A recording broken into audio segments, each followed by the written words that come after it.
The night was dark, almost too dark for a new moon. Noah had been driving for hours, cruising down the winding back roads of the Washington forest after a long shift. The woods loomed on either side of his truck, their twisted branches leaning toward him as if to pull him off the road and into their depths. The air felt thick, oppressive, laced with the smell of damp earth and moss. The radio buzzed softly, but it couldn't fully drown out the sense of isolation pressing down on him. Noah was just about to light a cigarette when something massive loomed out of the darkness. At first, he thought it was a shadow, some figment of exhaustion playing tricks on his mind. But no, this thing was real, and it was moving directly toward his truck, enormous and dark and fast. Noah barely had time to register the glint of two glowing eyes, the impression of towering height and rippling muscle covered in shaggy fur, before he slammed his foot on the brake. Too late. There was a sickening, crunching thud as his truck plowed into the creature. The front of the vehicle lurched upward, and Noah was thrown against his seatbelt with such force that the breath was knocked out of him. The creature, whatever it was, rolled up onto the hood before sliding off the side, landing in a heap in the middle of the road. For a few long seconds, Noah sat there, heart pounding, staring wide-eyed through the cracked windshield. His headlights had gone dim, the glass spider-webbed with fractures. Steam hissed from beneath the crumpled hood, mingling with the scent of burnt rubber and hot metal. He took a shuddering breath, trying to process what had just happened. Had he hit a bear? But it was too tall, too broad, and the eyes, something about those eyes didn't feel right. They'd been intelligent, almost human. Grabbing his flashlight, Noah pushed the door open and stepped out into the night. His boots crunched on broken glass as he made his way around the front of the truck, heart hammering with every step. In the stillness, he could hear his own ragged breathing and the soft ticking of his truck's engine cooling down. Then he saw it, lying motionless in the road. It was massive, easily 7 or 8 feet tall, even while sprawled on the ground. Thick, matted fur covered its body, and huge, clawed hands lay sprawled at its sides. Noah swallowed hard, forcing himself to shine the flashlight on its face. Its face, he couldn't make sense of it.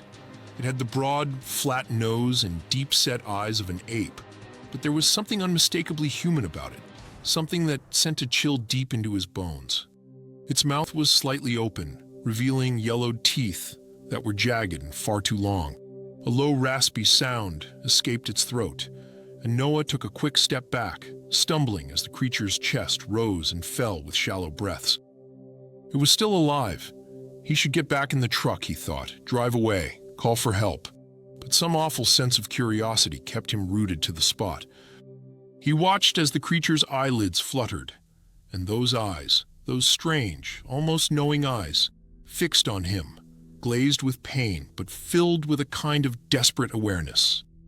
Suddenly, a low growl rumbled from its throat, and its massive hand twitched, claws scraping against the road. Noah's heart seized, and he took another step back, stumbling as his flashlight wobbled. The creature let out a pained snarl, trying to lift itself, and Noah realized, with a fresh wave of terror, that it was trying to stand. "No, stay down," he whispered, as if it could understand him. But the creature ignored him, its limbs trembling as it struggled to rise. Finally, it managed to sit upright, towering over him even from the ground. Blood matted the fur around its shoulder, dripping onto the pavement with sickening plops. Noah held his breath, frozen as the creature's gaze bore into him. For a moment, they simply stared at each other. A terrified man and a wounded, primal beast locked in a strange, silent standoff. But then, something shifted. The creature's snarl softened, and its eyes, once filled with rage, seemed to flicker with a different emotion, pain, perhaps even pleading.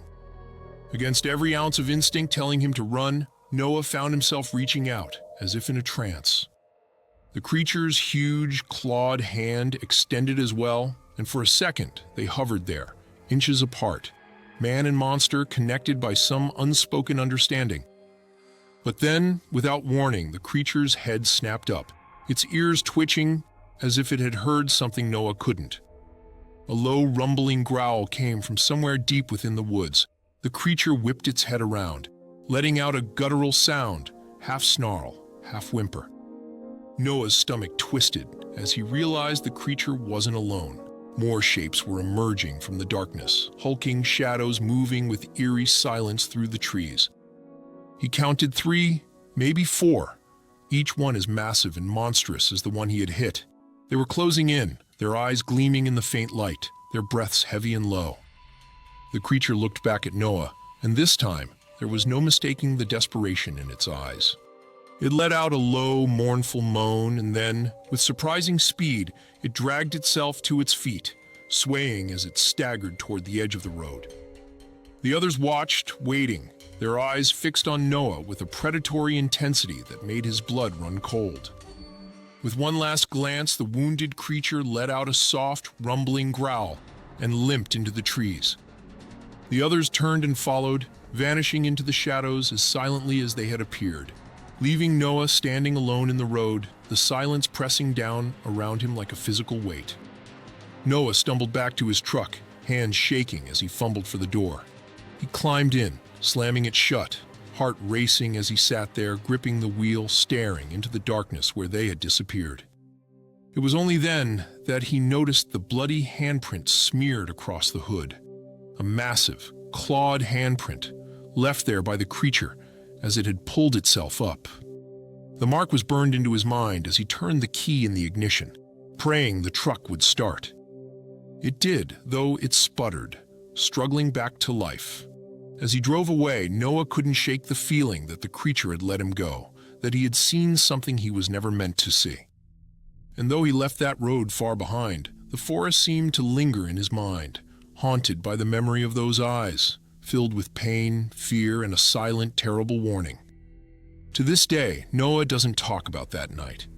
But every so often, when he drives those dark roads, he catches a glimpse in the rearview mirror, the outline of something massive and hunched, moving through the trees, always just out of sight, as if watching, waiting, keeping its silent vigil over the man who had crossed paths with the forest's darkest secret.